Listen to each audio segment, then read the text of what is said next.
What's up, everyone? Welcome back to my channel. It's been a while since I've made a video, so I just wanted to update everyone, especially for those who have not followed me on Instagram. So as I've shown, this summer I was training for the Chicago Marathon. End of August 28th actually, I was on a run and got some pain in my ankle and found out that it was a stress fracture. I cannot speak. So sorry. Originally, we thought it was a soft tissue strain, but after x-rays, we found out it was a stress fracture in my fibula. So that ended my training for quite a while. I was going to try to make a comeback, but it just was not happening. I was not able to run, and so I did decide to drop out of the Chicago Marathon. It was, of course, very disappointing. I was training, as you saw, pretty hard all summer and felt pretty good, was in really good shape. But that is part of training. You're gonna have injuries regardless of how fit you are, how healthy you are. They just happen. So yeah, I did drop out of the race. Lately, I've been feeling a lot better. I'm pretty much back to normal. I got x-rays again about a month later, which was about a week and a half ago or so. I have improved a lot. I'm going to switch hands here. There we go. My injuries have improved a lot. From what I learned, it's called a periosteal reaction, which I can show on the screen here. So on the left here, you'll see my original x-rays from about a month and a half ago. And then the right side is the most recent x-ray. So that periosteal reaction is the body forming new bone around the fracture. And you can see in the newer ones on the left that like murky area around the stress fracture is a lot more dense, which means that it's healing properly. So things are going a lot better. I have started to incorporate running back into my cross training. Yeah, I've definitely lost some fitness, which is disappointing, but again, like that's part of the process. So I'm just trying to stay positive and get back into it. It's been a very good learning experience, but it feels pretty amazing to get back into running.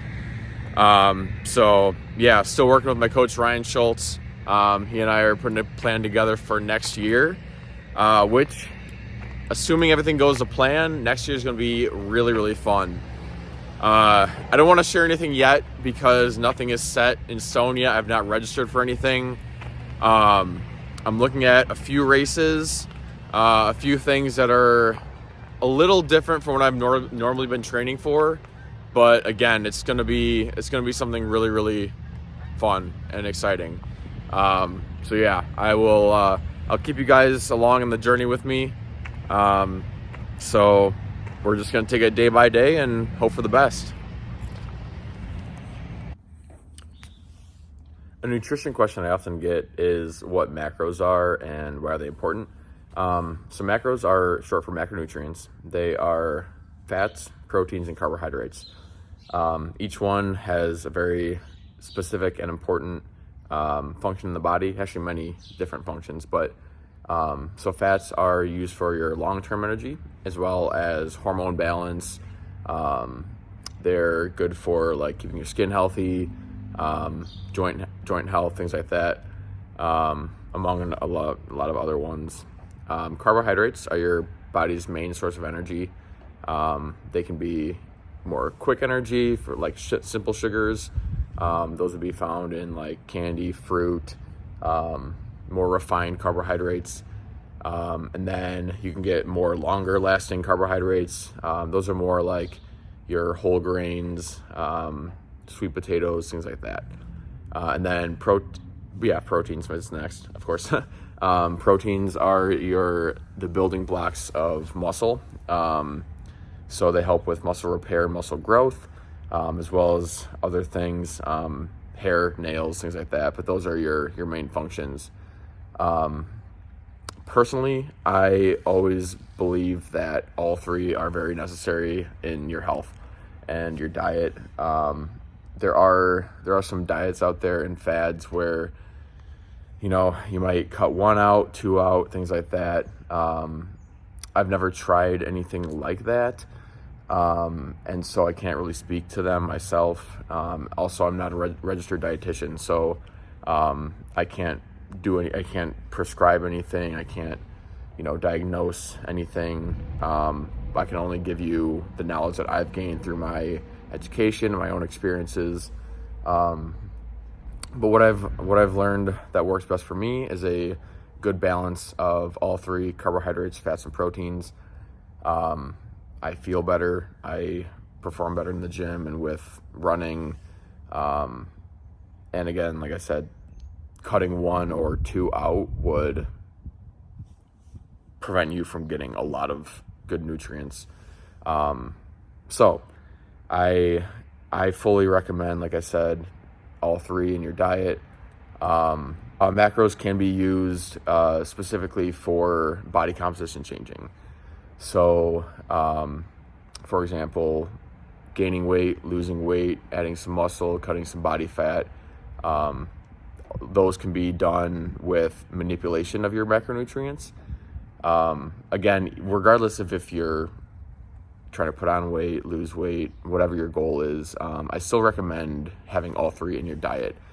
The changes that come with adding or losing weight, that would be in the manipulation of the amounts of your macronutrients. So if you're looking to gain weight, put on some muscle, I would recommend a gradual increase in your caloric intake. And again, if you want to lose weight, a gradual decrease, still keeping all three macronutrients, but just changing the amounts you have each day. I stress the word gradual because regardless of if you're adding or losing weight, muscle, fat, whatever your goal is, the gradual part I think is key. If you're putting on weight too quickly, you could feel lethargic.